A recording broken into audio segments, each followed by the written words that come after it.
Hey folks, how's it going? Welcome to the stream.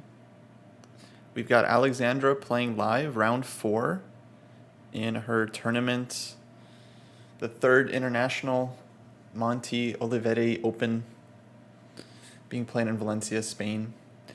We have moves already. We've got moves, so let me catch us up on the game. Went e4, c5. I think I caught the move order. Hopefully, knight c3, d6. Alex spent a little bit of time on knight c3, so this wasn't blitzed out. It looks like she went g3, knight c6, bishop g2, g6. So this is going to be this is our live position right now, and it's white to play. So Alex is playing FIDE Master Adrian Jimenez Rano. Is that good pronunciation? I hope so. From Spain. And looks like she just made the move d3. Black quickly blitzed out bishop g7. And we've got ourselves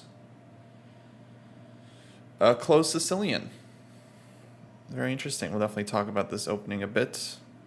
Let me find the chat. How's chat doing? Hopefully we're streaming to 2 places, Dojo and AlexandraChess. Another close Sicilian. Is it like the 3rd time? You know, I don't know, Felix. Actually, this is my first time watching one of Alex's white games. So far, I've only seen a King's Indian and Sicilian.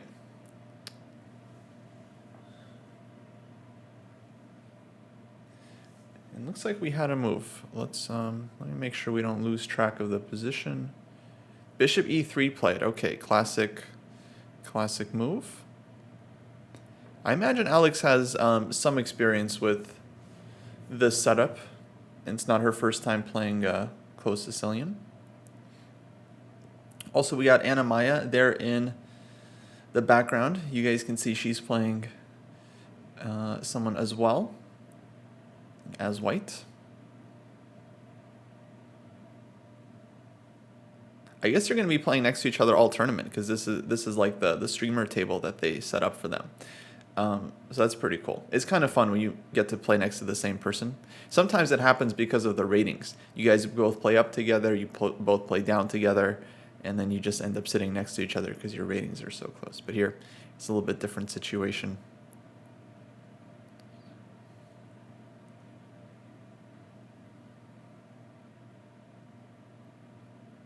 Oh, so Alex's opponent, I'm being told, drew a 24.95 Grandmaster last round. Well, anyone can do that.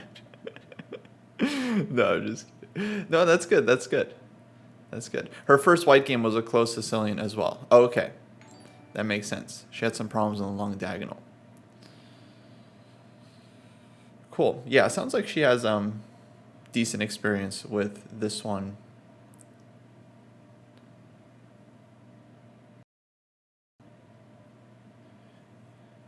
Okay, looks like we got a move. e6. All right, e6 is very flexible. Curious how this game turns out, because actually this is a position I definitely more likely would see from the black side. So I'm curious how Alex was going to play this one, how black will follow up. With her move bishop e3, this typically indicates white is trying to go queen d2, and then possibly bishop h6. Whoops. Kind of like typical attacking idea.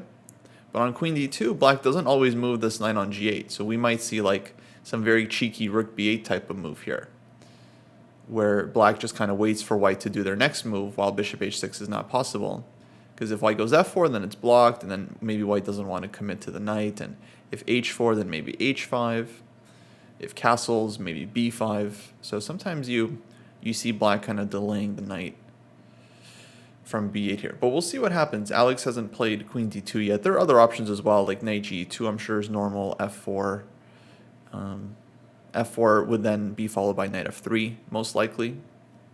I think this is the classic way that the world champion Spassky used to play these positions. He was kind of a fan of the close Sicilian, just like slowly building up, h3, g4, just getting the attack going. In general, I would say it's kind of an underrated system.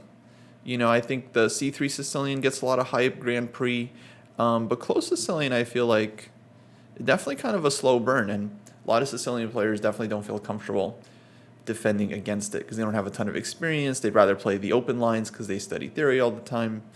And yeah, then when they have to play a close position like this, it's not always super comfortable. So I feel like this is a reasonable choice by Alex. Queen d2 on the board. Of course, one day we'll probably talk to Alex about, you know, switching over to open Sicilian.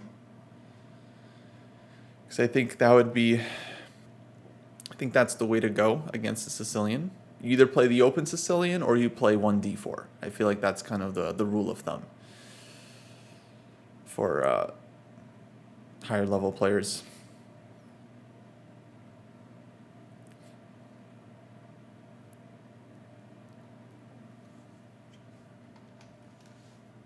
So let me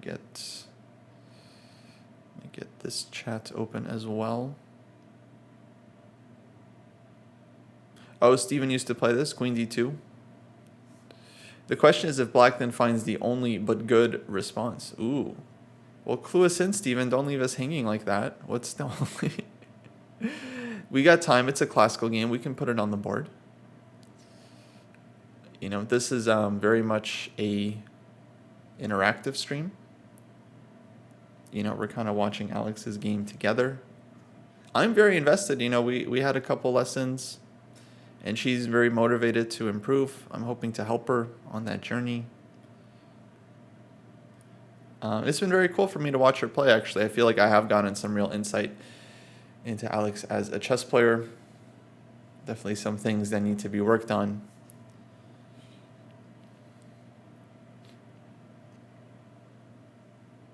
Does the open Sicilian include all systems with knight f3 and like d4, or do things like Ross-Limo and Moscow count as something else? Yeah, so open Sicilian definitely, like, classically means you play d4 on move 3 and trade pawns in the center. That's what makes it open. But nowadays there's an interesting question, because I think many players wouldn't say that the Ross-Limo is a sideline against, let's put it on the board so people know what I'm talking about. Like, if we look at this position, e4, c5, knight f3, knight c6, the classic open Sicilian move here would be d4. But if you look at the top players these days, a lot of them are playing bishop b5. I think it's actually a pretty serious majority of, like, let's say 2,700 players playing bishop b5 in this position. So it's a little silly to call bishop b5 a sideline. In fact, I feel like I would just say it's like an equal main line to d4 in this position. Moscow variation d6, bishop b5 check. This one I feel like is definitely less common than d4. So I would certainly keep d4 here as just the clear main line, and I would consider bishop b5 the most serious sideline. Let's put it that way. With c3 being less serious, g3, stuff like this all being kind of less serious sidelines.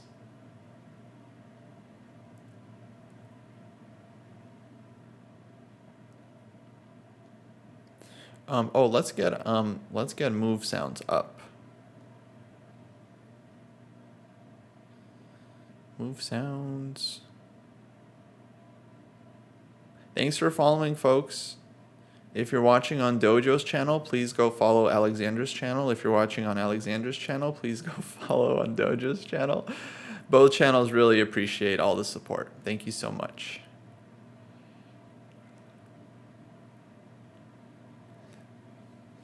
Okay. Oh, let's get back to the live position. So e6, queen d2, and black played knight ge7. Yeah, so he's allowing bishop h6, which I don't think is a huge deal, but I do wonder what Alex would have done on rook b8. This might have been more annoying to face if you know, we're just playing for this one plan and then black doesn't allow it, and then what to do from there. Probably knight ge2. I mean, game continues. It's not like white is totally just stuck here, but knight g7 played, so most likely we're going to see bishop h6. You know, once you say A and B, you kind of normally say C. But we'll see. We'll see.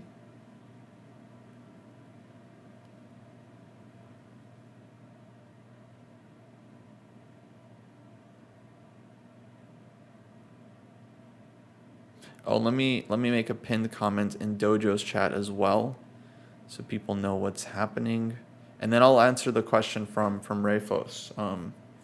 What's the most serious sideline against the E6 Sicilians? I mean, it's not exactly an opening lab right now, but we'll allow it. It's a classical game. We have plenty of time. But first, let me just write a comment explaining what we're doing and giving people a link to the game.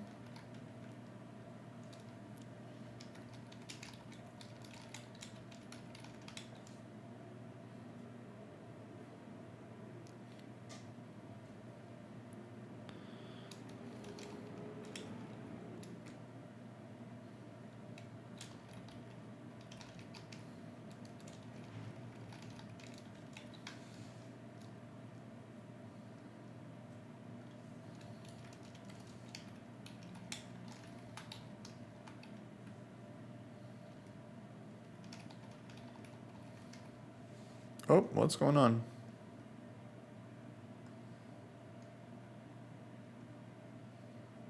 Something under the table? Guys, we have action. What's happening? What's going on? Oh, the clock is running though. Alex, you got to pause the clock if something's going on. That's your right. This is not good. Oh, there's like maybe some wire on the floor. Needs to be taped down. All right, at least she's like looking at the position. But normally if there, if there's a claim or something, you pause the clock. If the lights go off, pause the clock and, you're allowed to restart. But okay, not too big. I think it was just some wire. Looks like the maintenance guy taped it down. Okay, let me write this comment. Pin this message. Let's go. All right, we got it.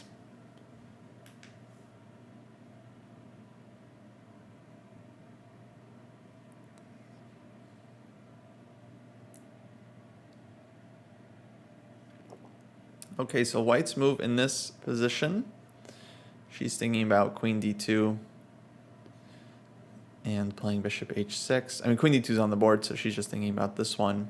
Sometimes there are other moves as well, like h4, but generally I think you want to lodge the bishop on h6 first and then play h4. The other thing is sometimes you maybe want to wait for black to castle as well. There is an argument to wait, though I think bishop h6 right away makes sense too, because if black takes, queen takes, it's kind of awkward for black because they're not very close to castling queenside. King won't be super safe on the queen side anyway. Also, we're like maybe threatening to win a pawn here with queen g7, queen takes h7. It's a little awkward for black. You're not really sure you want to allow this. So many players, I think, just end up castling here. But then after h4, I would think white's getting a pretty normal-looking attack.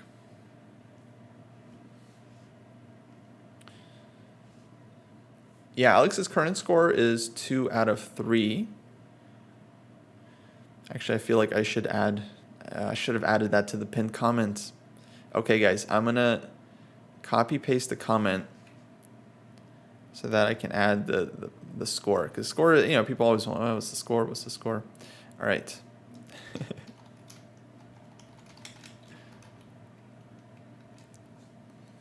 All right, there we go. So sorry for the double chat.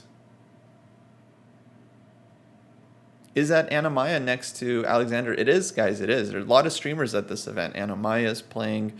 Lily Caridzi. Hannah was there.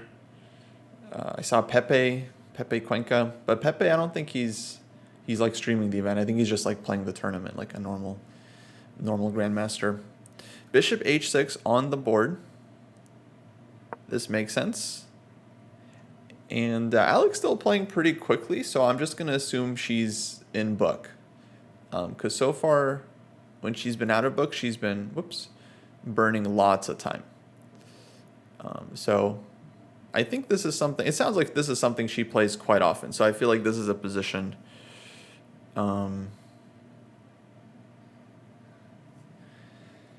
This is a position she has very likely seen before. Okay, bishop takes h6 played, and she immediately recaptures, doesn't even write the moves down. You are allowed to do that, folks. You're allowed to make one move. The rule is you have to write down your previous move before you make your next move. So when black goes like bishop takes h6, white has already written down their previous move. They can just instantly recapture.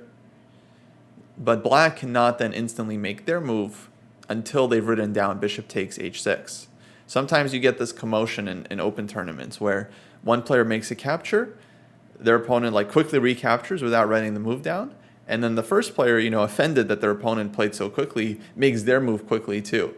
And then the second guy's like, no, you can't do that because you didn't write your move down, right? And it's like, children, please. Like, you guys have 45 minutes on your clock. What is this? What's going on? So anyway, queen takes h6, and knight d4 played, but only after writing down the previous move.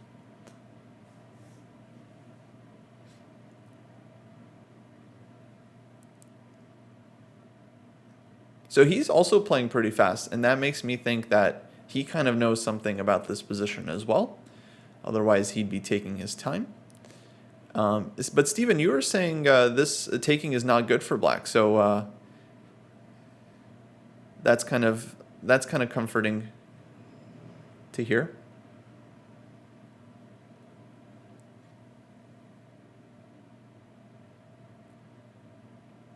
Yeah, at this point, it's definitely something to deal with. Knight takes c2, so castling makes sense. The castling feels like the most logical move. I don't know. Maybe there's some positions where white goes rook c1 and tries to just keep the king. Because the thing is, when you castle, you do kind of give black the address, to your king's location. And then they can start launching b5, b4, queen a5. Whoops.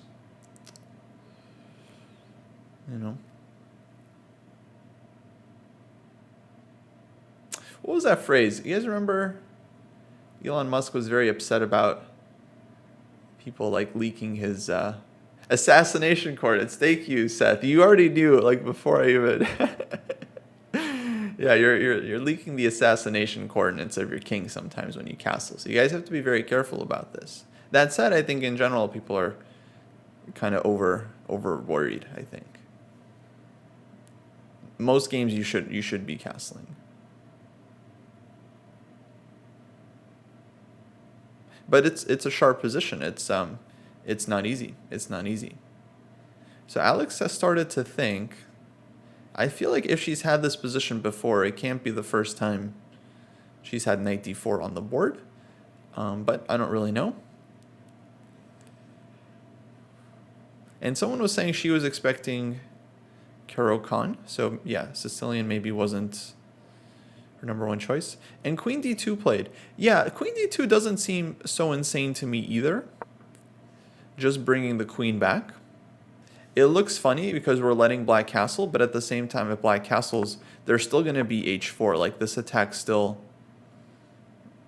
kind of has a lot of play here because we traded off the dark squared bishops. And in the meantime, white can maybe go like knight d1 and c3. So I was kind of wondering if queen d2 is playable here.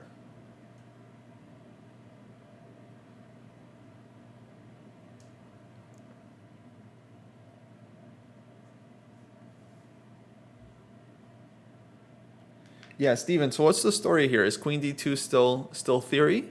Or was it better for white to castle queenside?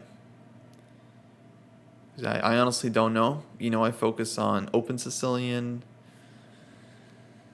Not these club openings. No, I'm just kidding. I think it's fun to study these middle games.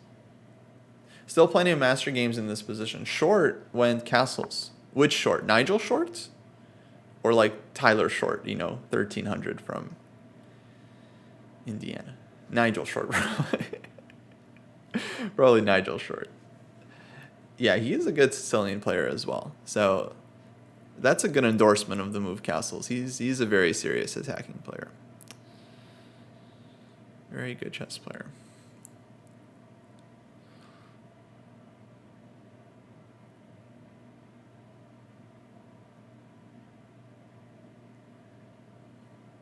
But queen d2 is not so bad.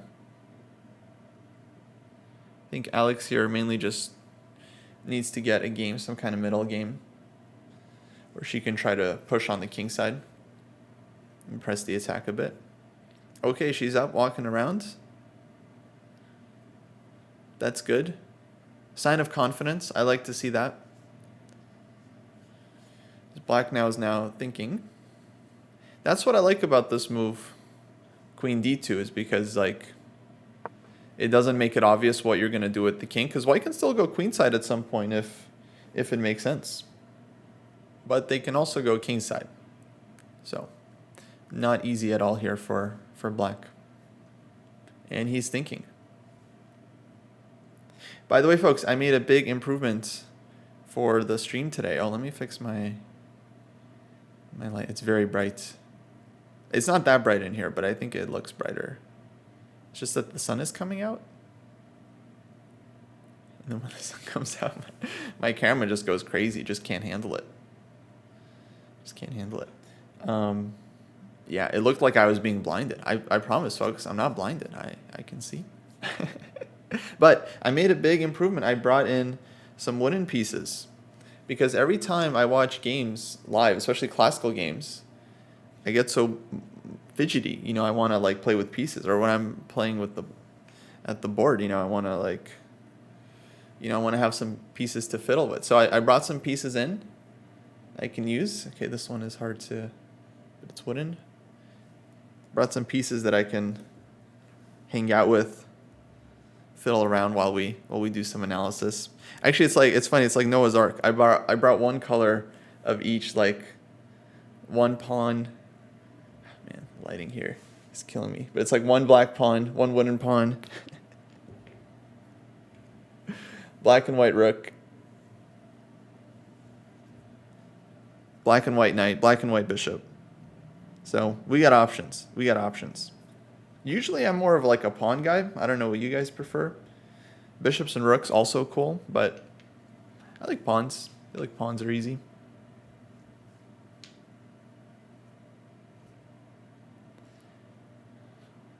When's the next OTB stream? Hey, what do you think this is under me? But you mean when like I'm playing OTB? Probably soon. I mean, I don't know. I've been missing those too, but I've been very busy with this and with the U.S. juniors, U.S. seniors. Oh, the board's a little bit cut off. Let me fix that.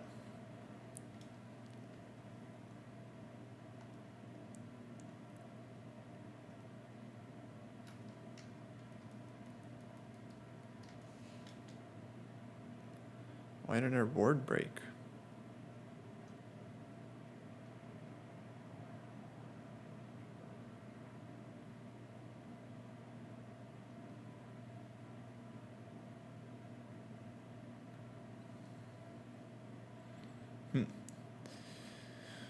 Confusing.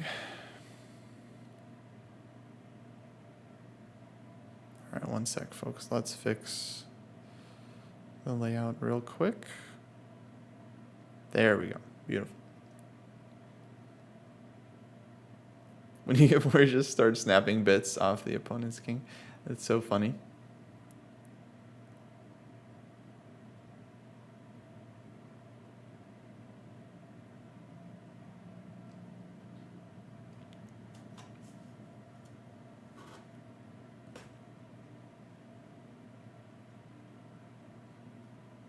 Blind Puff and playing first OTB tournament in 3 years at the weekend. We're at.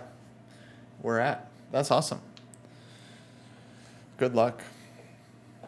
OTB chess is tough. It feels very rewarding and satisfying when it's going well. British Championships, cool. Well, that's serious.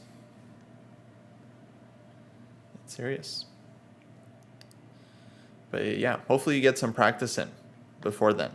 Watching me do OTB is going to be a lot less helpful than getting the board out yourself, you know. You just do a little bit. Just look at a physical board. Here's your homework. Look at an OTB board. Look at some position. Put some position on the board. Literally any position, any game, any puzzle, any opening, any position. and just look at it with your own eyes and just try to calculate a few moves. Oh, is this a move? What about this? And then just do a little bit of analysis. You just got to practice. That's right, Felix. Exactly right. Someone's been watching. Someone's been watching the streams. Okay. Well, Queen D2. Black here is tanking. This is what I like about Alex playing high-rated opponents, is that her opponents are not playing fast. They're also tanking. And so she can hope to stay equal on time. Hey, what's up, Cam? Just switched over from Anamaya's stream. Yeah, so I haven't seen it. Is her camera basically next to ours essentially, or is it? Or actually, I heard they're just using they were just using this camera, which I think is fine. But yeah, isn't it just the same view, slightly above it? So her camera is above Alex's? That, I don't think that's right. Because if you think about like the camera we're watching, it's on a tripod, like sitting down. So if there was a camera above it, what would be supporting that camera?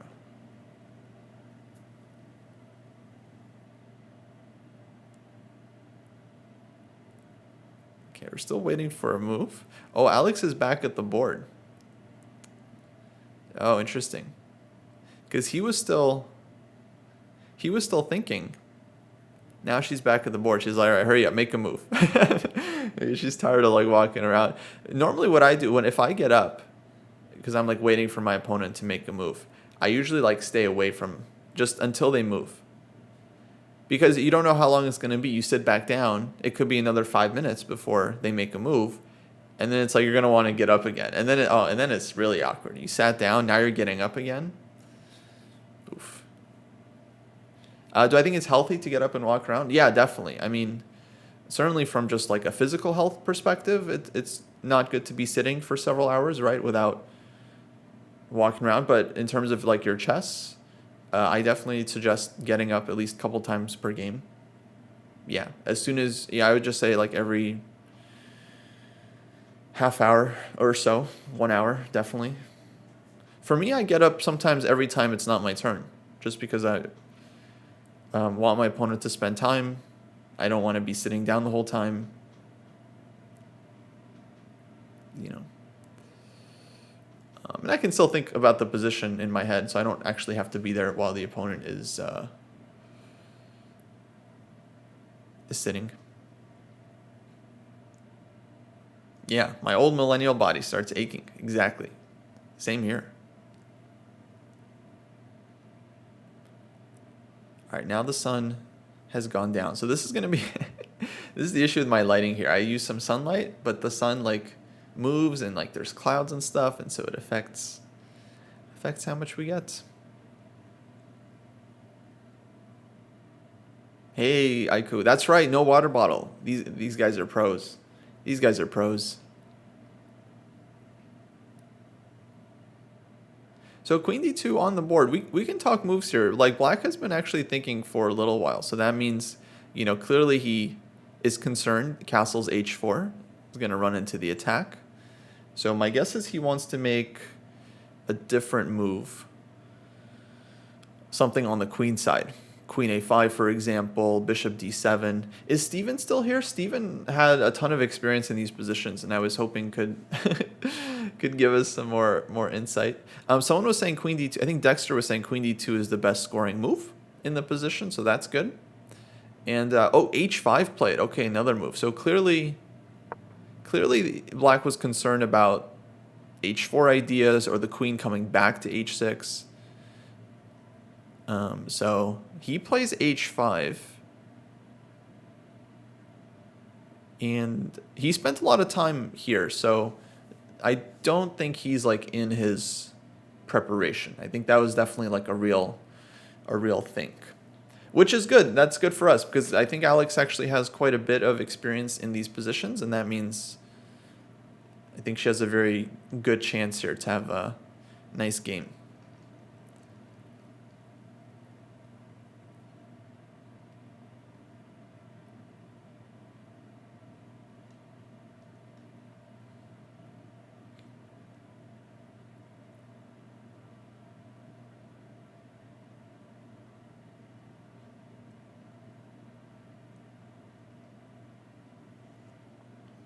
Yeah, of course you have to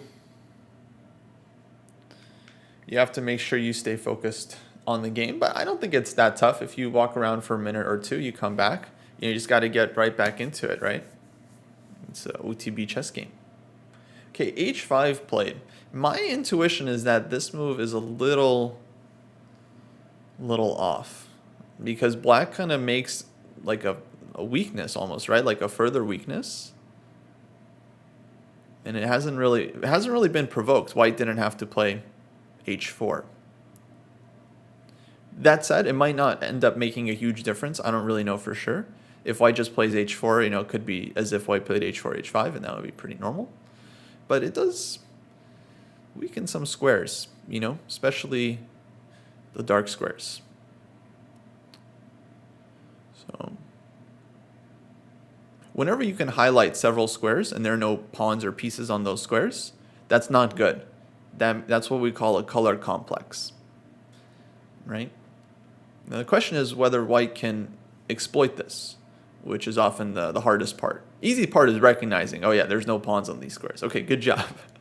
Now it's like, what do you do about it? You play e5, knight e4. Do you go for broke at some point, or knight h3? So seems like there's a lot of options for white here. The time is confusing since it's on the delay. Yeah, sorry about that. The DGT board is on a delay, so that these are not the updated clocks. But I can actually keep you guys posted on the clock. You guys just let me know. Right now it's about even. Black has an hour and 16 minutes. White has hour 17 minutes. Currently Alexandra's turn. And at this point, I think she's very, very clearly out of book. Like she's just sitting back, like, okay, here we. She just sighed. She's like, all right, here we go. What am I gonna do here? So this is an interesting moment. This is where the chess player's brain starts to power on. Like you guys know, like when you turn on the computer, it's not just ready to go, right? It has to do the loading thing. Welcome to Windows. Some kind of jingle plays like do do do do. You log in, your programs start loading, processes start loading. This is what's happening for Alex right now. It's like up until this point, she's just been playing like book, her theory moves, queen d2, bishop h6, very typical stuff. Now, unfortunately, none of that. The right move here isn't stored in her memory, right? So now she actually has to start calculating and figuring things out. So this is where the chess game begins.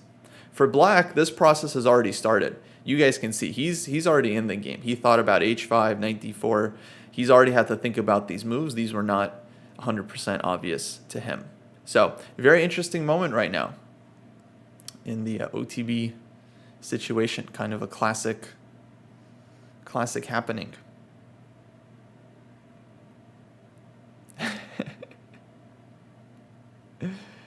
Maybe she got hacked.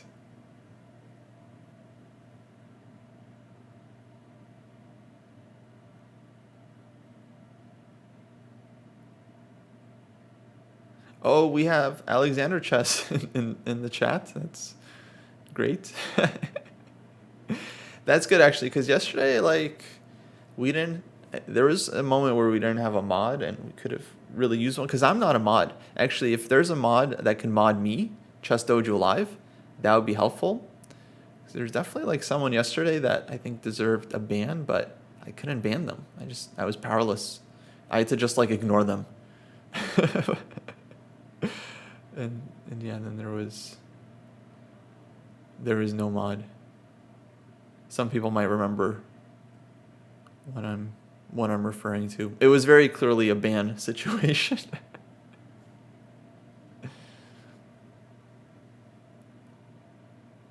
Okay, let's talk options here. And then I still remember we have a question from earlier, the best anti-E6 Sicilians that we can tackle when we have a quieter moment.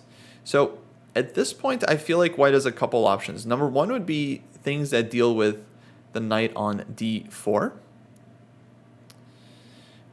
So knight d1, c3, for example, would be one way to do this, or knight e2, c3. Oh, thank you. Yeah. Well, Alexandra was in the chat. I think there's mod on her account, so I think that worked. Let's go.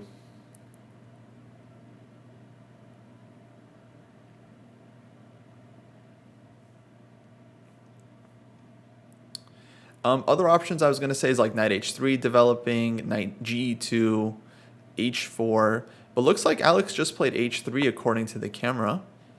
And that's interesting.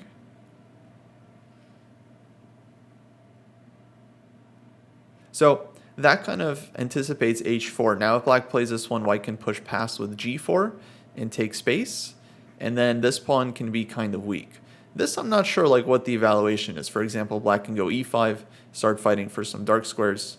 But it's not clear that black wants to allow this.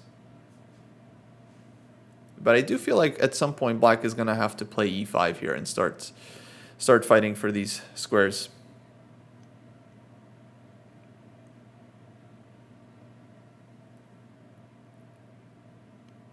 Is h3 g4 pretty typical? Yeah, absolutely. Absolutely. Especially, okay, this like is never going to happen, but if black castled kingside here, then, you know, white is 100% looking to break like this. And then we get like h4, and then maybe white tries to win the pawn at some point and go for the attack. It's a whole mess. c2 is hanging, white would castle, you know, and then go after the pawn. But yeah, that would definitely be on white's mind. Or maybe h4 even here, now that black castled, and then trying to break with like g4, h5, fixing the pawn.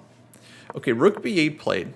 Yeah, I think this is the right way to go as black. This is one of those cases where, yeah, if you castled, you'd really be kind of walking into it. So it makes sense to wait and develop your queenside counterplay first. This is definitely a typical idea in the Sicilian. Many Sicilians, open Sicilian, like just kind of a classic Sicilian thing that you do want to be careful about castling too early if white is playing aggressively. Usually it happens in the open Sicilian. Like you see a lot of Najdorfs where white is playing super aggressively, and then if black castles, they're just going to get very, very quickly killed by like g4, g5, these kinds of attacks. So a lot of times black leaves the king in the center, gets the queenside play going, and then once the queenside play is more developed, black can then will have more resources to fight against the attack. And then they can castle, and of course we're going to have a big fight. But rook b8, by the way, guys, very committal move. I don't know if anyone realizes the significance of this move, but can anyone tell me in either classroom why this move is committal?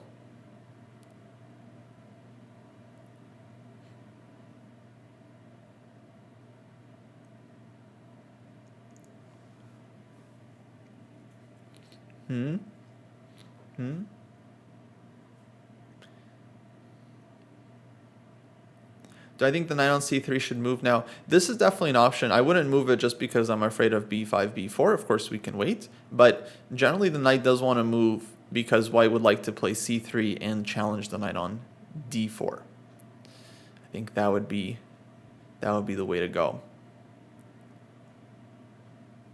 Okay, very good, folks. Very good. Yeah, Felix, Gustavo were first in the Dojo chat, and then Dexter and Cam were second in the AlexandraChess chat. But yeah, rook b8 means that black can no longer castle queenside. So that means that black is committed to either leaving the king in the center or one day castling kingside. And so white can kind of play with this in mind. And it doesn't feel like you can just leave your king in the center forever. So I feel like we're likely to see castles kingside. a4 played, by the way. a4 I like here because it stops b5. Black can still get b5 in by playing like a6, but that would allow white to open up the a-rook. And now I think Alex is doing something very smart. I think she's now committed to castling kingside, where her king will be very safe. Queenside, okay, black gets a lot of counterplay. But then when black castles kingside, that king will still have to deal with like queen h6 and g4 ideas. So I could see this getting a little bit tricky for black. It's definitely not the middle game, you know, you'd feel most comfortable playing. But I do expect a6 here. I feel like that's almost an automatic move. You played rook b8, your opponent plays a4. What are you gonna do? Not play b5 like some kind of chump? No, you gotta go a6. You gotta insist on your ideas. But maybe he's a little bit concerned about a6, a5. I'm not sure. I'm not sure.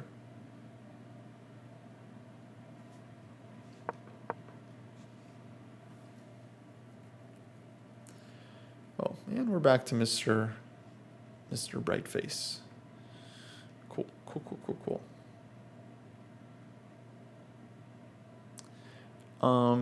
What about king f8 and just leaving the rook to help out defensively? So the thing is, with castling, it's not just about king safety, it's also about connecting rooks. So if you play king f8 and you don't connect the rooks, eventually the middle game, the center will open. And then black will have problems because white's rooks will be connected and white will be much more coordinated. So there's kind of like no super easy solution here for black. Nothing I think is like totally terrible, but there are drawbacks everywhere basically.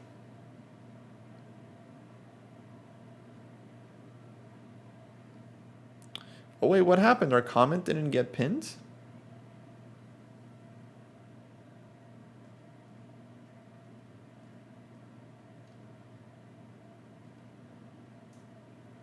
Wait 1 second. We gotta pin the comments.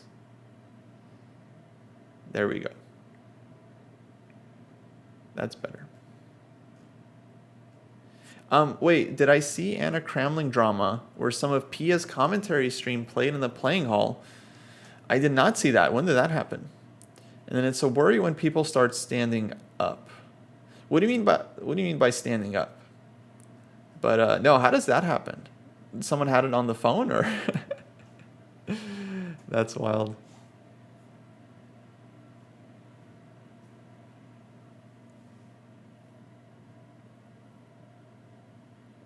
Okay, e5 played. Yeah, I was thinking e5 is a very thematic move here. So black decides to do it now. That seems to make a lot of sense. Cam's coach always says if you don't connect your rooks, bad things happen. Yeah, that's good advice, I think.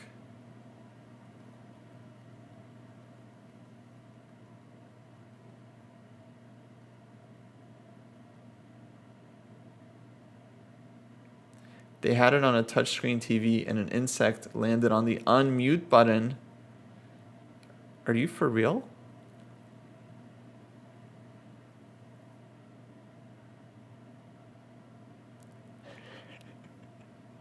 Where was this? Was this in Spain?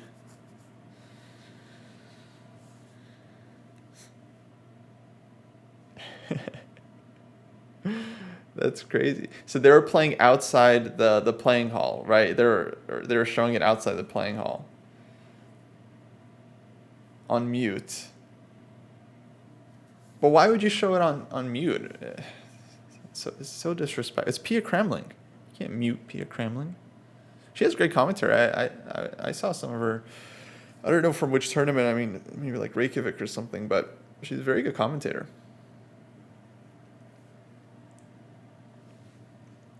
You watched the stream live? Nice. Nice.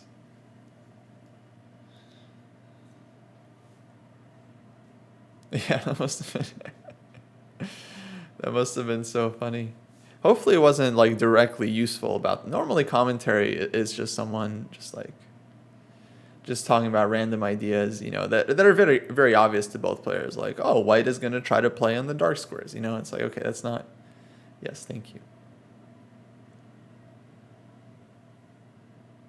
Have I heard anything more about the sequel to the woodpecker method coming out? All I know is that it's going to be a positional woodpecker method, and that's very exciting. I think it's probably going to be a great book if it's done well. It's a great idea. I think people are always asking for like a positional kind of handbook thing with a bunch of typical ideas, typical things to look at. It's not going to solve all your problems, of course, but I think it'll be fun and a good distraction, from the hard chess work.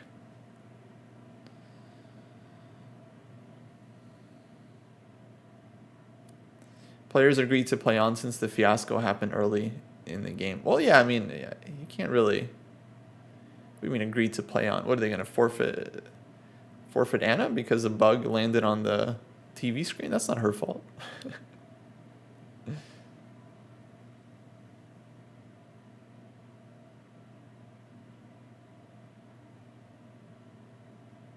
Oh, it's the chess.com live. Oh, it's the chess TV. I understand now. Thank you for giving me more information.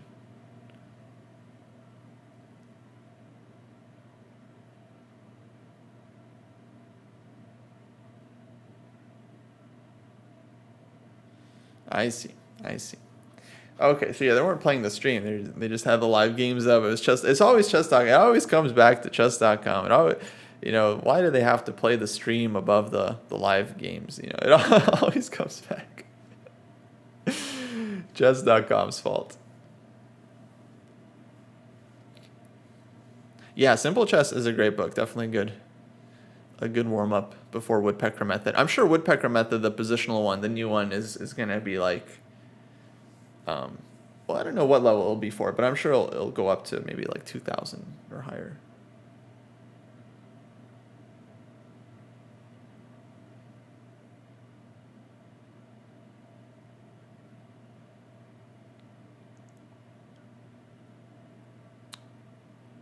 Well, Seth, they were probably, my guess, I wasn't there. Maybe someone can correct me, but they're probably just showing the boards, like the events page with just like the live positions, like no eval bars. And so the stream maybe wasn't even visible, but if you unmute it, then it would still play. So they made the mistake of not muting the player. They muted their TV thing. They should have muted like the Twitch embed as well. Okay, Chessbond says great. So yeah, I'm guessing they're just showing the live positions. Look, it's a new era, guys. It's a new era, okay? By the way, do you guys appreciate that, I changed my board layout to match the board at the tournament? We got the wooden board and green cloth. I just want you guys to appreciate it, because it also happened by accident. Like, I didn't mean I wasn't trying to match. I was just like, oh, this looks nice. It turned out to work. So that's really what I want appreciation for. I had that intuition, that gut feeling.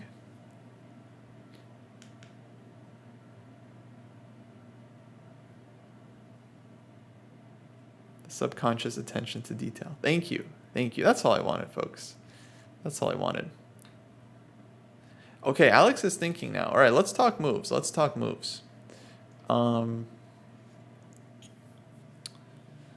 Now that black has given up the d5 square, right, it's like it makes knight d1 c3 less attractive, right? Because you kind of want to put that knight on d5.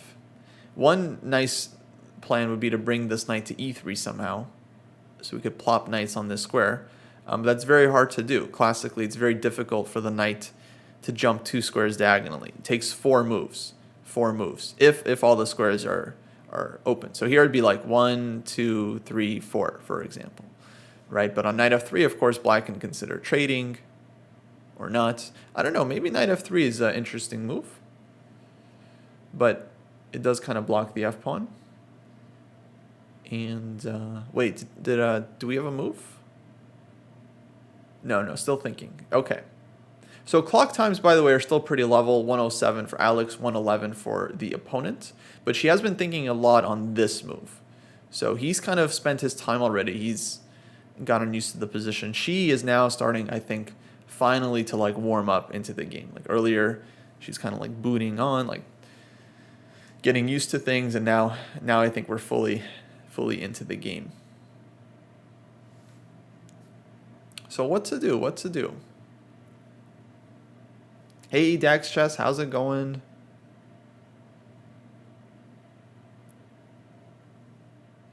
Oh, there's a question from Champagne Hugh. Should you be getting tactics books that teach tactical ideas or puzzle books that reinforce the tactical ideas / patterns? Well, I would say, both are going to be useful, but start with the books that teach the ideas. And then once you learn the ideas, then it's time to do a lot of solving, and that's when puzzle books would be more appropriate. Some books are written like that, like they show you the idea, and then they have like a bunch of puzzles on that idea, and then you kind of work that way. But in general, first you have to learn the themes. You have to learn like the patterns and the concepts in between moves, removing the defender, things like this. Maybe see some interesting variations, and then you solve lots of problems on the theme to kind of reinforce your learning. I think that's the best way to do it. Like a math class. If you guys remember, first your teacher would show you the principle of addition. You have one number, you have a second number, you add them together, you combine their values, you get a bigger number. So 2 plus 2 is 4, 2 plus 3 is 5, 2 plus 1 is 3, and then you do a bunch of practice. Then you got to figure out 3 plus 6, 2 plus 7, 8 plus 2, 8 plus 5 plus 3. It gets a little harder, but the more you do it, the more you get used to it. So chess, tactics, calculation, very, very straightforward based on practice. That's the magic word, folks. That starts with P. Practice. MG Weiro, you scared me for a second that I genuinely misspoke and messed up the math. Would it have been feasible for him to play d5? d5 is a move I would not look at very much here for black because it kind of opens up the bishop on g2 and it gives up more dark squares, right? We already had connect 6 over here.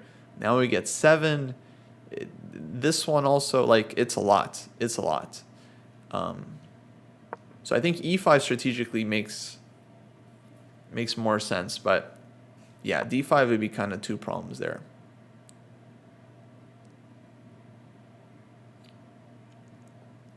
Oops, a4, e5.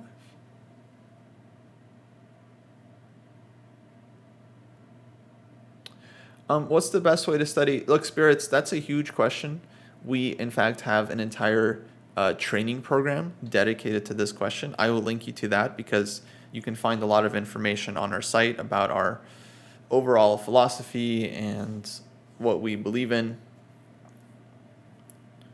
But yeah, generally I don't suggest studying opening books. I think working on the more fundamental parts of chess is more valuable. Things like tactics, calculation, middle games, end games. If you are going to study the opening, it should be studying opening ideas, opening concepts, not trying to understand opening lines or variations or anything like that.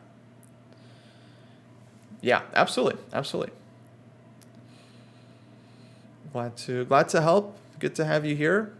Hold on, folks. We have a move on the board. Knight g2 played. Yeah, this feels very logical. This is definitely one of White's main moves here to play.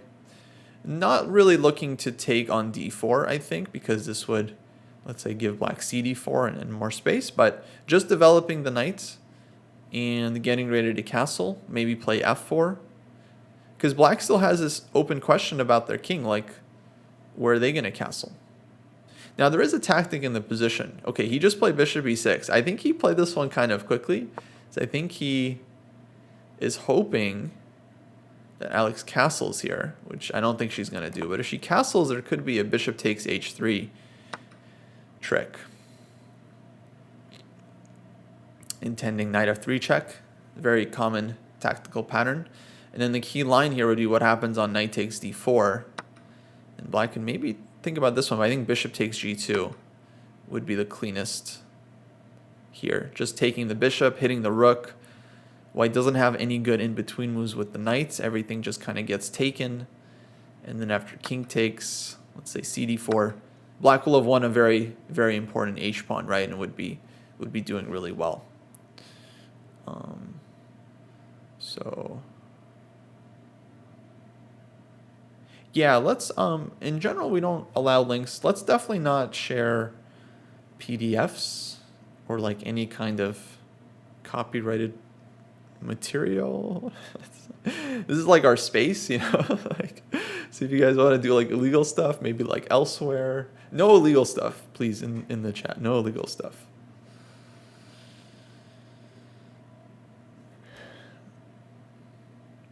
Yeah. Also, no inappropriate comments either, please. Wow. Yeah, yeah. If it's like a question of it's legal or not, maybe best to avoid it. Please treat this like you would treat your local chess dojo. Okay, you wouldn't show up to your local chess dojo and be disrespectful, right? Okay, maybe you would do it at a chess dojo. You certainly wouldn't do it at like a karate dojo, you know, like maybe you do it at a chess, but please, yeah, please respect the dojo. Thank you, folks. Thank you. So this is Black's trick. I don't think Alex is gonna castle and fall for it because it's quite hanging in the air. You know, knight f3. I think she's gonna be tactically alert to see this one.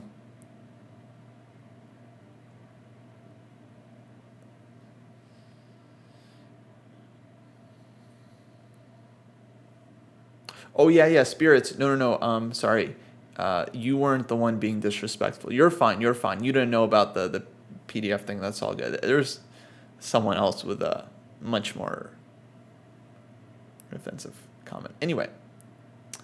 Oh, Pia Cramling once won in 9 moves at the Olympiad. Bishop takes h3 trick. Wow, very similar line. Oh, knight was on h3, pawn was on f3, and then bishop takes knight when... Oh, white's pawn was still on h2, yeah? Oh, so f3 was just... Oof. Yeah, that's brutal. That's brutal. Queen d2, knight d4, f3, bishop takes. Right when black goes f3, yeah. Dang.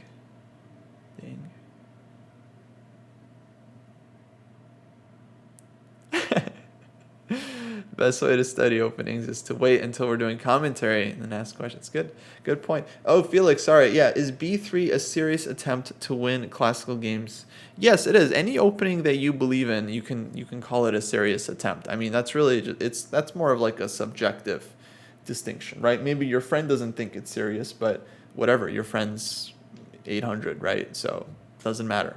It doesn't matter what they think. So yeah, if you're serious about it, then it's a serious approach. But there are lots of grandmasters, strong players that have played b3, and they're 100% trying to win the game. You know, it's very, it's very serious. Yeah, like if I sit down against David Navarra, he plays b3. I'm not gonna be like, oh, is this a joke? I'm gonna be like, okay, I need to hunker down. So yeah, no, it's a serious opening. The b3's no joke. Sir Dexter says, don't eat Felix's b3 obsessions. Oh, I didn't know this was a meme. I didn't know. That's very funny. Okay, so we can't castle. Knight d1 comes to mind again to go for the c3. c3, but now actually c3 is not feasible, right? We've weakened the b3 square, excuse me. So c3 is no longer an option here. Knight b5 could be maybe a move. But then I don't know if we really want to take and allow cd4. F4 maybe? F4 kind of feels logical to me because f4 castles would then be playable, right? Because we'd be covering the f3 square, so there's no trick. And then once we castle, I mean, f4, we're looking to play f5 somewhere. I mean, we have reasonable play in the position. Knight d5 could follow and so on. So f4 kind of feels like it makes sense, but it is a little funny to play this like before your rook is on f1. Okay, she took on d4. All right, I wasn't sure about this move, but let's see what she has in mind. I would assume we're going to get c takes d4 here pretty quickly. Just strategically, you want to be taking towards the center. The c file is way more useful for black than the e file. We don't want to give up f4 square. So yeah, c takes d4 very quickly played. Just for a number of reasons. And now we'll see what Alex wants to do. I don't like the looks of knight d5 because that would allow black to leave white with a bad light scored bishop. But maybe knight e2 here.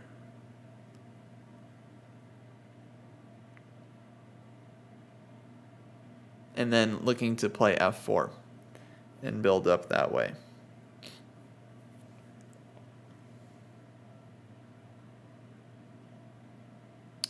Oh, he's been trying for weeks for Alex to play b3. Uh-oh. You mean in classical, Felix, or like just like online blitz? Because blitz, whatever, that's fine. b3 is a good opening for blitz. Hopefully we're not talking about having your play it in classical.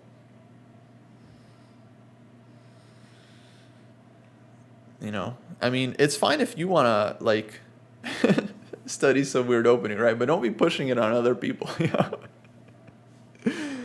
Alex should be playing e4, principal lines, getting experience, these typical middle games, you know, fighting chess. That's how you improve, right? Not by, like, playing, you know, for, like, tricky lines and trying to win out of the opening, right? Like in tennis, like, do you work on your tennis or do you work on, like, your tricky serves? It's like you work on your tennis. Now, if it works for you, that's totally fine. But yeah, leave Alex alone. Let her play. Let her play normal openings.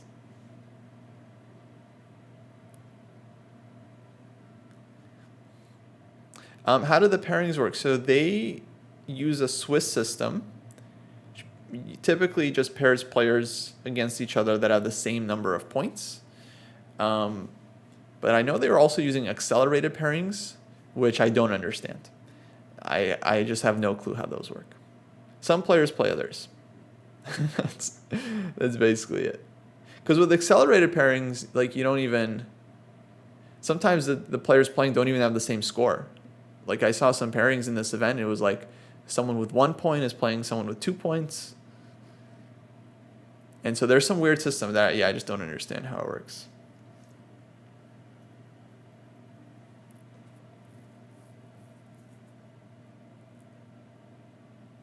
So yeah, accelerated pairing, again, I don't know how it works. I'm sure someone could explain it better. But basically what ends up happening is, like in round 1, Alex at 1850 FIDE played 1300 FIDE.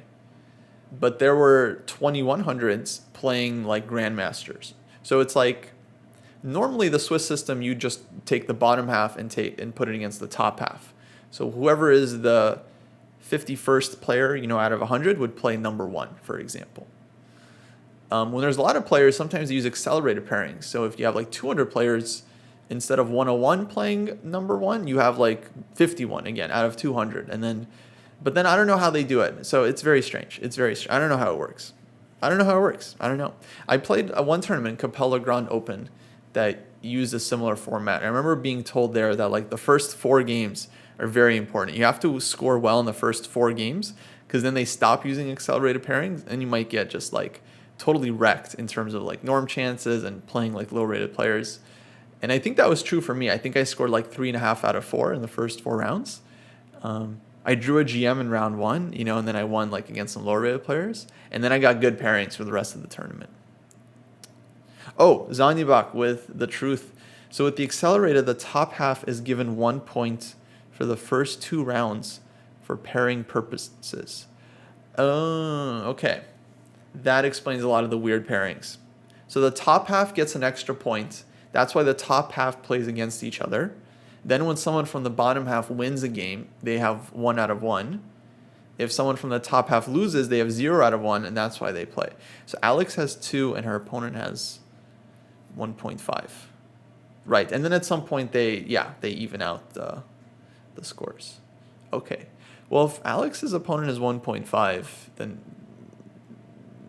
that doesn't make a lot of sense. Because either he has 2.5 and they shouldn't play, or he has 1.5 and they also shouldn't.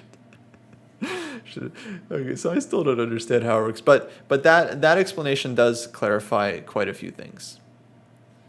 So the top half gets an... we're after round 2. So he no longer has the fake point. Okay. That's a lot more understandable. Oh, knight e2 played. Okay, yeah, knight e2, that looked like the most logical move to me. Now it's black to play here. Honestly, I think it's a reasonable position for Alex. I am a little bit concerned about the c-file. Black has this easy plan of rook c8, queen c7, and just putting pressure here. White will go rook c1.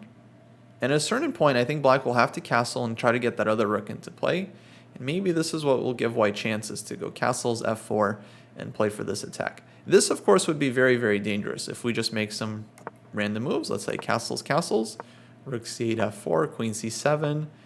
I'm already looking at f5 here. Like, I'm already thinking about not defending this pawn if I'm white. But let's just say we do defend the pawn because black doesn't have a lot of moves. They can make, I don't know, they go rook d8 or something, and then I would 100% be looking at this kind of breakthrough here. Because this would be very scary. Takes, queen g5 check, queen h6 also. Let's just say queen g5 check followed by ef5. Okay, this is, yeah, this is like terrible for black, right? Absolutely horrible. So this can still go really wrong if black castles. I mean, they would have to find some way to defend. Maybe f6, then f5 anyway, I would think. Not giving black a chance to play any g5, and then takes. Just as a sample line, we could maybe look at this position. Let's just say queen h6, looking to win the pawn back. It feels very dangerous for black. It feels very dangerous. Takes, rook takes f6, for example, followed by bringing the second rook in, bishop e4. This could be mate. Could be mate.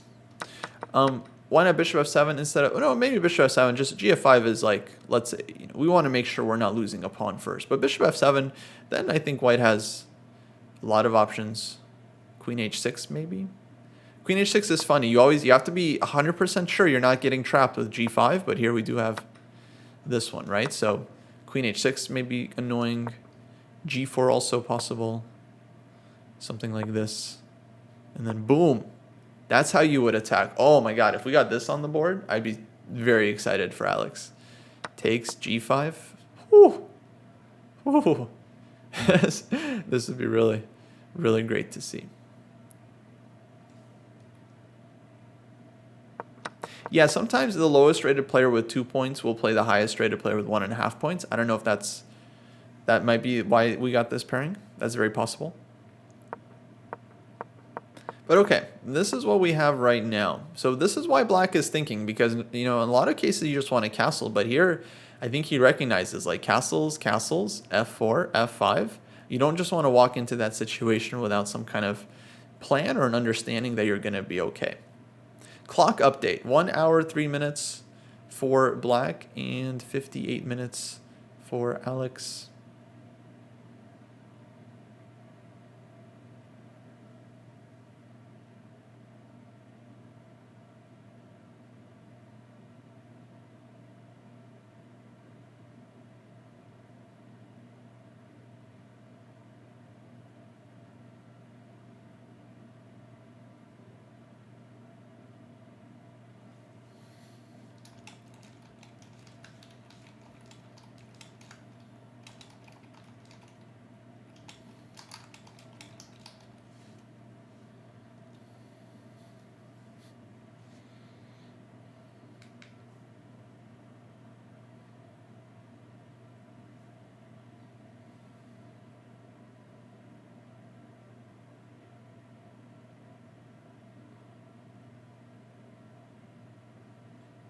Thanks for following, Bolivia player.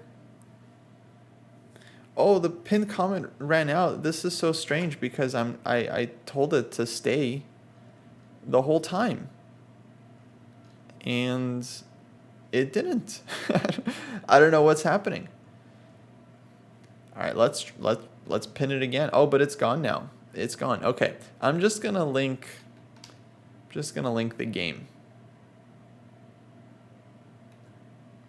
Okay, folks, let's give Alex a shout out. Go follow her channel if you haven't already. Sorry, folks, I'm talking to Dojo's chat right now. And I'm going to link the game as well. And we'll pin this message.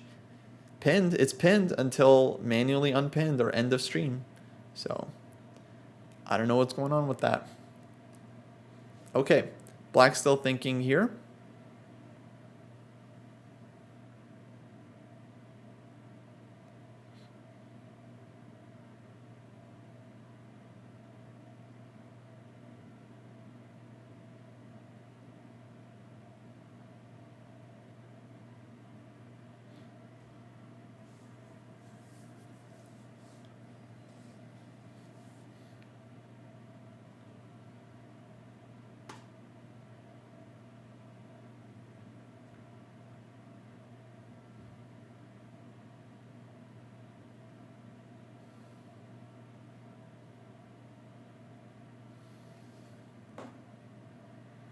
Oh, he just said hi to someone who who looked over at him.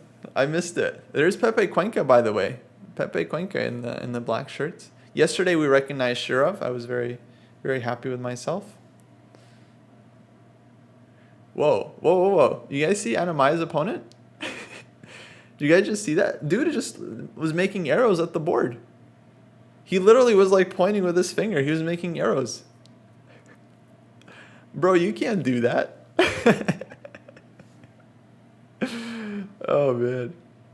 All right, queen d7 played. So queen d7 flexible. Oh, that's an interesting move, right? Because that kind of stops white from castling. And now this is not a simple position here to figure out. We can't castle. Maybe f4, but then what to do after f4? Because pawn is still going to be hanging. And you don't really want to go h4, right? Like losing a tempo, giving up g4 square. Yeah, queen d7 I think is a very logical move. Makes it kind of awkward for white, doesn't it?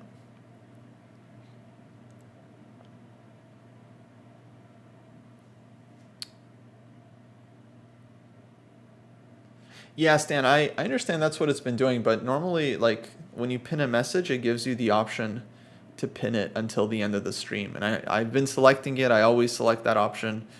And, yeah, for whatever reason, it's unpinning.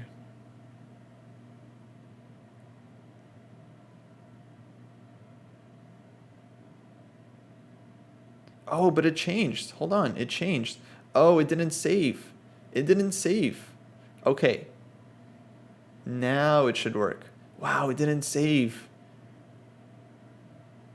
The Sons of Guns, huh? Twitch. Man, sometimes it's like these people, they don't even use their own product. Thank you, Stan, for that. Thank you. All right, it's saved. Hey, Nor Viking, how's it going? So queen d7 here. Alex needs to figure out how to deal with this one. I'm actually having a hard time coming up with the move. Because again, we can play f4, but then what to do after? Black will play rook c8, let's say. And now we're not castled.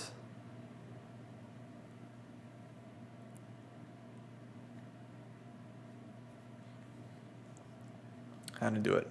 How to do it?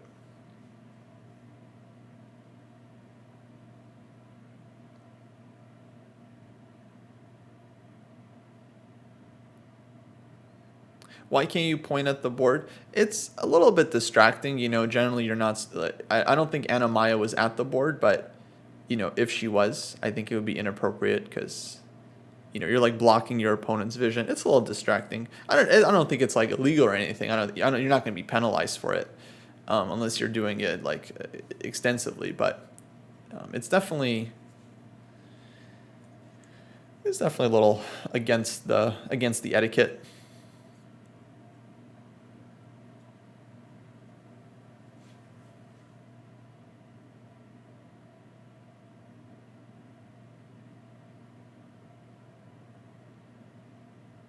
Can you tell the opponent to stop? Yeah, I think you can ask. This kind of stuff happens very rarely, folks. I think whenever there's any kind of OTB, people always have questions like, what if the opponent's like chewing gum and it's like a little bit too loud, or what if they're like, it's like, yeah, in general, like, you know, it's yeah, you can definitely ask the opponent. You can ask the opponent politely to stop, and then if they don't understand you, or if they're not if they're argumentative, then yeah, then you would get the arbiter. But generally, if it's a small thing, you can ask the opponent. If it's something big, like you think your opponent has like a phone, they're like using, like they're looking at their phone, then definitely get the arbiter. But if it's something minor, I think most people are. Like if your opponent's like chewing loudly, you know, that's definitely a thing that's happened. You can just be like, oh, would you mind eating away from the board, you know, something like that. And generally, they get the message. And then very, very, you know, almost never you're going to see someone like continuing to do the thing that you just asked them not to do, like, or do it like more aggressively, you know. Then okay, then you do get the arbiter.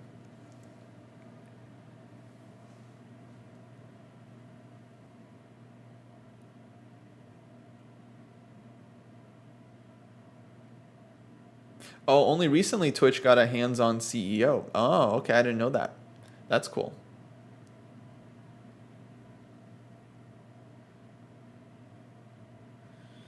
Oh, Dave had an opponent who picked up 2 pawns and was juggling. Yeah, I've been doing that a little bit here. I'm fidgety as well.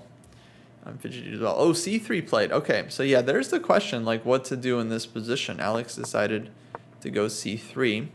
This makes sense. We're challenging the pawn on d4. And then if black takes, I don't actually know what the plan is. Maybe pawn takes, just taking back, trying to get d4 in. But knight takes, I don't know, also seems kind of sensible. Probably pawn takes, But c3 played. I still don't know what we're going to do about castles. Yeah, I'm not loving our position actually after this this trade in queen d7. I feel like this is kind of annoying. But I don't know exactly where Alex might have misplayed things. But c3 now. For instance, if here black like takes and castles, it's like, okay, we can play f4, but again, what are we gonna do about this guy? At some point, I think she just has to play h4 and lose the tempo, but it's really not what we want to do. I guess here you'd go g4 actually. So okay, you know what? There's still some intrigue because if black castles, you go g4, takes, and then this would be quite serious. This would be quite serious. So he does take, and Alex recaptures quickly. Her time usage, by the way, much better in this game than in previous games. Maybe she has white. She's a lot more familiar with the opening. It's probably the reason why. But yeah, she's at 55 minutes. Black, I think, is at 59 and a half or so. So very close to the opponent. Black is now thinking about this position. Have I ever played against a blind chess player? I don't think so. I did play once against a guy who was not willing to press the clock because it was, I think it was Saturday, so it was the Sabbath. Not Reshevsky. Reshevsky famously used to do this as well, I believe. Not Reshevsky. I played 2 players actually that did this. They could not use the clock because we were playing on a Saturday. One of them was Leonid Yudasin, a grandmaster from New York. I played him, I think, last year in California. And then another guy I played in Spain. I scored 1.5 out of 2 in those games, so I scored pretty well. But yeah, they had a helper just like hitting the clock for them after, like they would make their move and then their helper would press the clock. And sometimes their helper would press the clock a little bit too quickly after they make their move, almost as if like they're moving with 2 hands, like it was that kind of speed. And then I would just like glance at them, give them a look like, hey, watch it. Yeah. But yeah, it was good times. Yeah, ridiculous. No, but in general, they were pretty good. They were pretty good about it. And with the 30-second increment, I don't think it makes a huge deal anyway. I think it's more distracting for them. They like make their move. They look at they look at their helper. Helper hits the clock. Okay, 57 minutes, 45 seconds here for Adrian Jimenez. So far, I mean, I feel like he's played very reasonable game, I have to say. I can't really fault any of Black's moves at all. But the question is how to continue, because we were just looking if castles, then g4, white gets this option, which I think is pretty annoying. Maybe it's not so serious, but you have to deal with it. You definitely have to deal with it. And then if he doesn't castle, well, I guess we're just going to have a game of chicken, like neither side castling. I don't know who's going to blink first.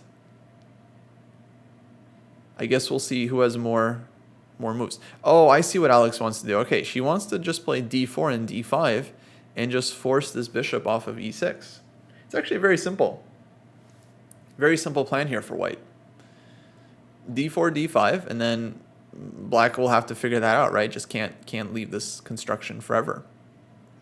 So he's actually very much in a critical position here. Now he has moves too. I mean, d5 I think is reasonable, but okay, it leads to a lot of central tension, right? Not the easiest move to play. Though it does feel like the first instinct kind of move. It does feel very logical because black has a lot of pieces on this square. Maybe can build up on the d file, put some pressure. Oh, d5 played. Okay, yeah, that makes a lot of sense. Once you see d5, it's hard not to make this move.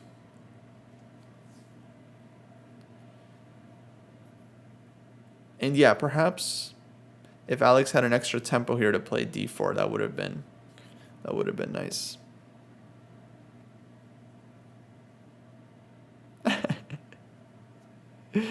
Yeah, go ahead and cheat against me, guys. That's right. That's right. No, you best be careful. You best be careful.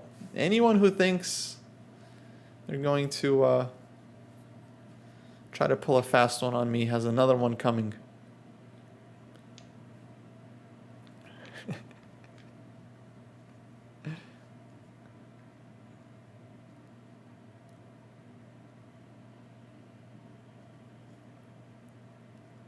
Hey, Thors, thanks for the sub. 18 months. Yeah, don't let the sub expire. Folks, if you're watching on Dojo, you haven't followed, please follow and sub. If you're watching on AlexandraChess's channel, please follow and sub this channel as well. Oh, I see Alex recently broke 13,000 followers. Nice, nice. Road to 14,000 begins. Okay, d5. Definitely a big move. I think Alex is probably going to tank on this one. Because what to do? What to do? Is if takes, you leave yourself with some weak pawns behind. That doesn't seem ideal. But if we allow black to take, we're still having structural issues.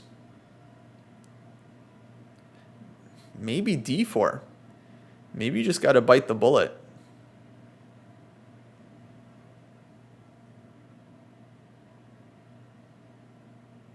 But d4 is very sharp. This is super complicated. Takes, for example. If bishop takes, then h3 hangs. We take here. Maybe it works out for white. Maybe our pawns will be weak one day. So I'm not totally sure about this, but d4 might be worth considering. What else? What else to do? Queen g5, could this be an option? Just targeting this one.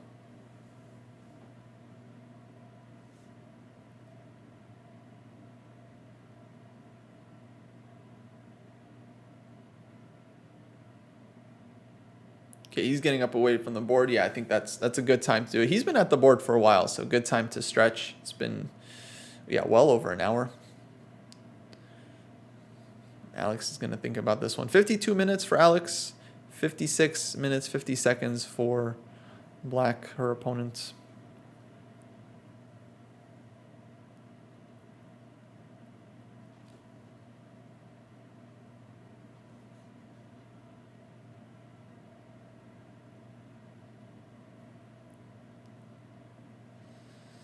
Yeah, this is not easy.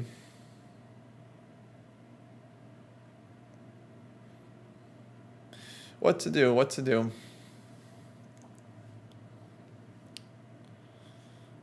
Maybe f4. Trying to bring the knight to f4.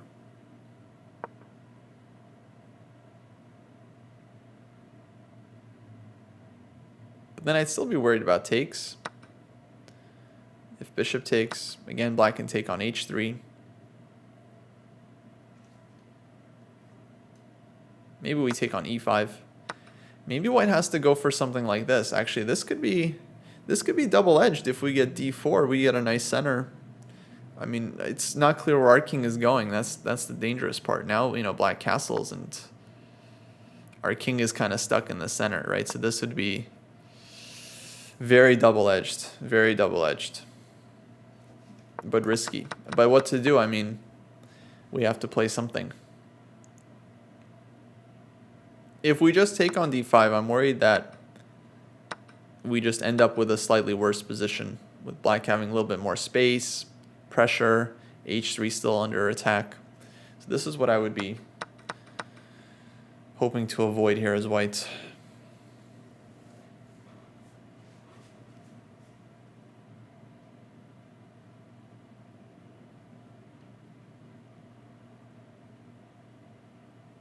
Maybe Alex should have done like the king f1, king g1, crab walk over to h2.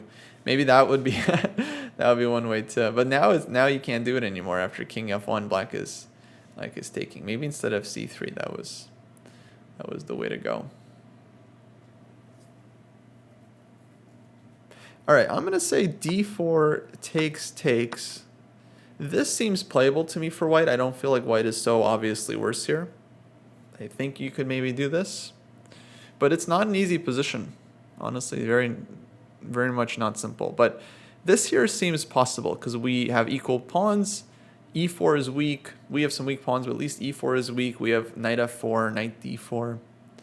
Maybe this would be my choice. But yeah, I'm not happy here if I'm white. I gotta be honest. I'm definitely not happy in this position.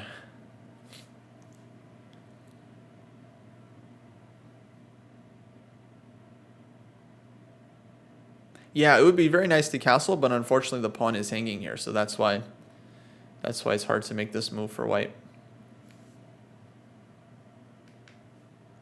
Folks, I'm going to take a quick break, and then I'll be back. And then in about half an hour, actually less, we're going to be doing a handoff. I'll be actually going on Dojo stream. We're doing Dojo talks at the top of the hour. 1 p.m. Eastern Time, 10 a.m. Pacific. And String Dog, fellow streamer, is going to be taking over on Alexandra's channel and continuing to watch her game. So unfortunately, I won't be able to see the rest of the game. But yeah, that's what's going to be happening. And today we are going to be discussing the ongoing Women's World Championship and maybe the state of women's chess in general. So should be pretty spicy show. Should be pretty fun. But yeah, I think there are quite a few things to discuss. But yeah, folks, let me take a quick break. I'll keep the live feed on so you guys can follow, but I will be back.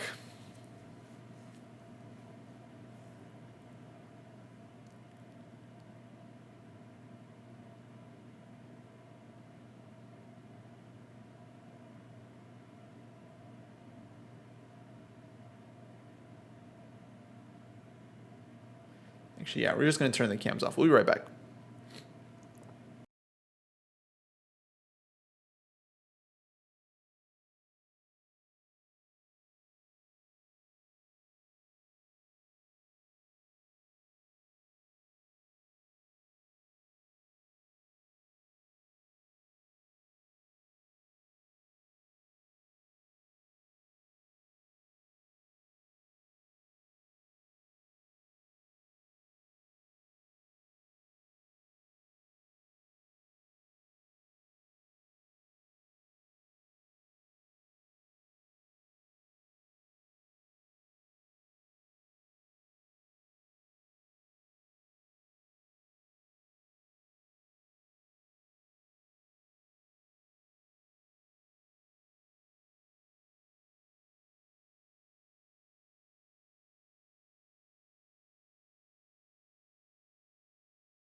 Alrighty. Hey folks, I'm back. Okay, what'd I miss? Oh boy, we have moves, huh? We have moves. What happened, guys? What happened? It's queen on g5. Okay, so queen g5, d takes e4 play. So 2 moves. Alright, not that hard to figure out. Queen g5 takes on e4. So Alex spent a lot of time on this one, so clearly she calculated something here. Queen takes e5 hits both rooks, so I feel like queen takes e5 is going to be her move. Then I guess black castles. And, like, we're going to be able to win a pawn, but it's going to be a lot of compensation for black. Like d takes e4, rook d8, for example. So yeah, queen takes e5, castle's on the board. So he's sacrificing a pawn here, but it's going to be a very risky position for white.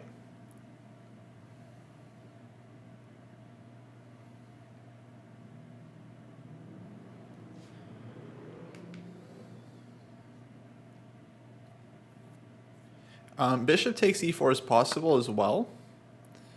But then black can go bishop takes h3. And our king is still stuck in the center, so I'm not liking this for this reason. There's other options also, like, you know, like f5 even. Maybe not here, but yeah. f5 just leaves the bishop hanging. So I don't know if f5 works. Like, bishop drops back and might not be so good. There are other moves like knight f4 as well. Could be strong. So I don't actually really like f5, but I think just taking is easy enough. How about d4? You guys mean here? Instead of taking the pawn? Maybe. Definitely deserves consideration. And we're trying to win the pawn safely. Because queen takes e4, the problem is bishop f5, right? And then we're losing this guy, our king is in the center. So d4, I think, is reasonable.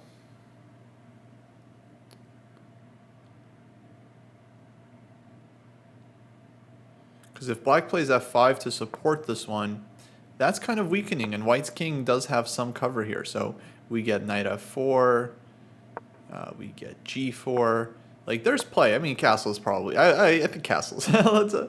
let's be cautious. Let's castle, and then g4. You know, g4 start. Actually, I don't know. Maybe rook is useful on the h file. Hold on. What am I talking about? What am I even saying here? Maybe rook could be useful on the h file, guys. So yeah. No, definitely this is very reasonable. In fact, this might be the way to go. Oh, looks like she's reaching for some move.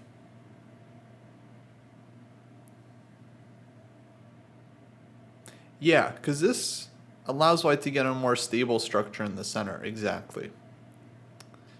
And then if the knight can get in, you know, her queen is very active on e5. It's not easy to harass this queen. Like, there's always knight c6, but queen takes e4. It's just a pawn. Queen f6 maybe. But okay, this is very reasonable. I feel like after d4, like not taking the pawn right away, black would then have to either find a way to defend the pawn, which looks very hard, or give the pawn, but then that's going to be a very real pawn sacrifice.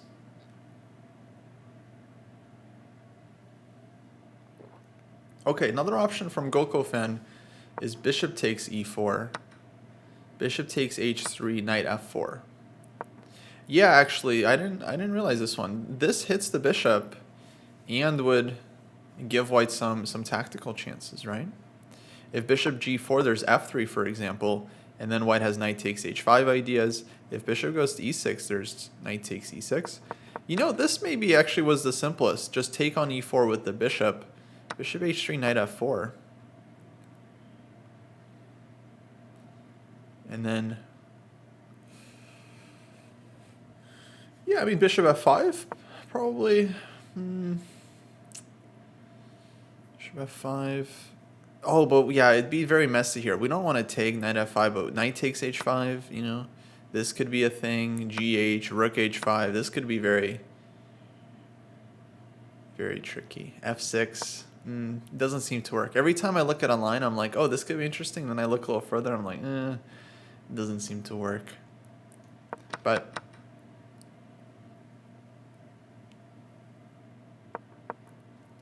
it's possible. That was definitely an option. So d takes e4 played. And, uh-oh. We lost camera. Oh, that's not great. That's not great. We still have the DGT board, but it's gonna be a little bit behind. I don't know why we lost camera. That's never happened before. Last move we saw was DE. And black. Oh, it's back. It's back. Let's go. I have no idea what happened. I don't know who fixed it, but I do believe in a higher power now. I do believe. And black is thinking. 40 minutes for Alex, while we still have the video. 40 minutes for Alex, 51 minutes for the opponents. So d4, I don't love. I don't love because I feel like black is going to get some very reasonable play here. Bishop c4. Just keeping the king in the center, for example. And some queen infiltrations, rook d8, rook e8. Yeah, bishop c4, rook e8, for example, and then rook d8. And all of black's pieces are playing. And it doesn't look like much now, but the longer white's king stays in the center, the more dangerous it's going to get. So I think at a certain point, maybe Alex needs to just castle if she can, just give the pawn, get knight f4. But yeah, if black plays bishop c4, then it's already too late. You can't really castle anymore. And then you got to look at stuff like g4. And okay, it's going to be a very messy position, folks. Really, really messy. I honestly have no idea what the evaluation is. I'm sure computer says something like blah, blah, blah, blah, blah. But yeah, over the board, this is going to be a big fight. Big fight. Oh, nice shirt. Thank you. Thank you. Yeah, people were asking about this shirt. This is actually the official coaching shirt that I got working for the U.S. Chess Federation. You know, I coached a couple World Youths back in the day. World Youths. A Pan American, under 10, under 12 championship, under 8, and then a couple World Youths under World Cadet, actually. World Cadet, they call it now. Under 8, under 10, under 12. So, yeah, we got these like special jerseys for the U.S. team. I also have like, I don't know what it's called. It's like a jumper. It's like a thin hoodie. It's very sporting. I think it's like waterproof. It's like a very thin waterproof hoodie. It's got my name on it, so it's pretty cool. I like to wear it when I run, which is never. Windbreaker. Yeah, windbreaker with a hoodie. Windbreaker. Very good. Very good. Thank you. Someone's been doing their fashion woodpecker method.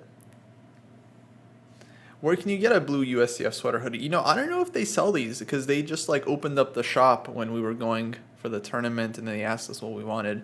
I feel like these are like custom made every time they have like a world event. But if there is a place to find it, it would be on the USCF sales site. So, yeah, that would be the only place I could think of. If it's not there, it's not there. Or you could just join a bowling team. Hey, that's great. Speaking of, we have to get some Dojo jerseys soon. Yeah, we're working on the Dojo jerseys. I promise. I promise, folks.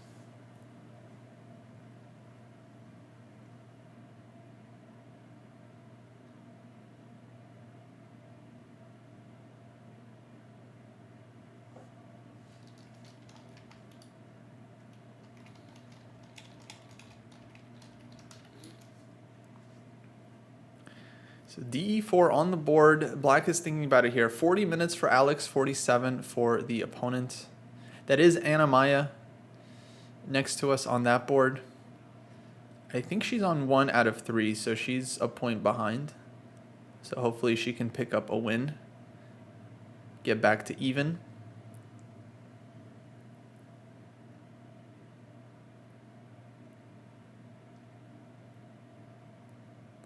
Okay, knight c6 played. That makes a lot of sense, hitting the queen with a tempo. Now, guess I would expect one of these moves.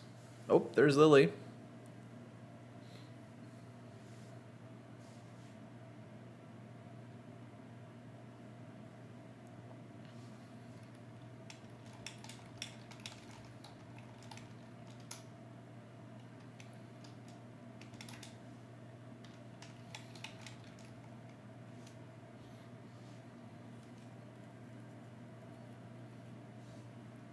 Now what to do? Queen is under attack, under 40 minutes for Alex, so there's no second time control, right? Which means at some point she's going to fall into time trouble. The game's going to get very tricky. Queen f6 is active and allows for the knight to come to f4. On the other hand, queen f4 kind of defends more squares. I feel like here we're a pawn up as white, or facing some heavy compensation. I think I would prefer a safety first approach. Queen f4 probably, queen e3. Try to short things up. Maybe queen f4, g4, so we could finally castle. Really, that's the main thing that's a problem here for white. If we could just castle, we would have a much healthier position. But that takes time. Queen f4, black will play like bishop c4 maybe. And it's going to be a tough defense for Alex. Bishop f3.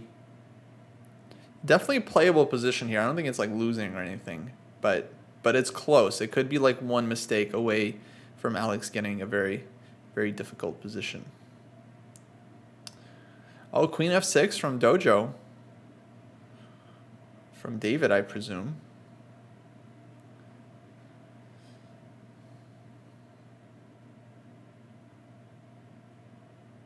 But queen f6, I guess I'm worried about bishop c4.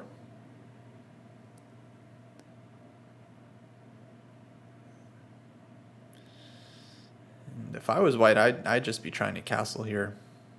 Maybe knight d4 there. Oh, yikes, didn't see that. Oh, that's not good. That's not good. I thought you had something good in mind. Yeah, maybe knight d4. But it looks... Yeah, it looks very risky. Oh, I understand. Yeah, it's 5 a.m. in Hawaii. No worries.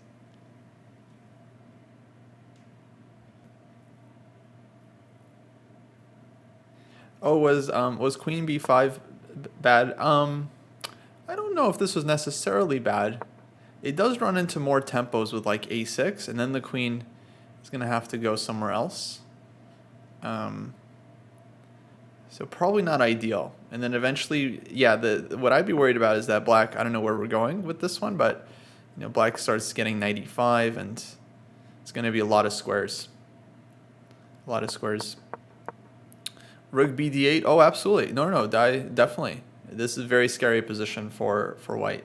I mean, I think if this happened on the board, I think as white, I'm just castling. I'm just giving the pawn back. I'm like, okay, you got me. You keep the pawn. I'm good. Take me. Let's get the tempo like this. I would just play this position, hope to make a draw like this, for example. This would be ideal if we could get this. I'd be very happy to make a draw like this. Okay, but queen f6, yeah, bishop c4 play. This was my concern because now we can't even give the pawn back to castle. Now we're kind of stuck in the center. I don't know, bishop f3 maybe, but it's a very, very sharp position. Folks, I gotta bounce. I'm going to go on Dojo stream. So we got a show planned, our podcast, Dojo Talks. Alex is obviously going to keep playing in very sharp position. But another streamer, String Dog, is going to come on to Alex's channel in just a sec here. So I'll log off. He'll come on, and then the stream will continue. So see you guys in a sec.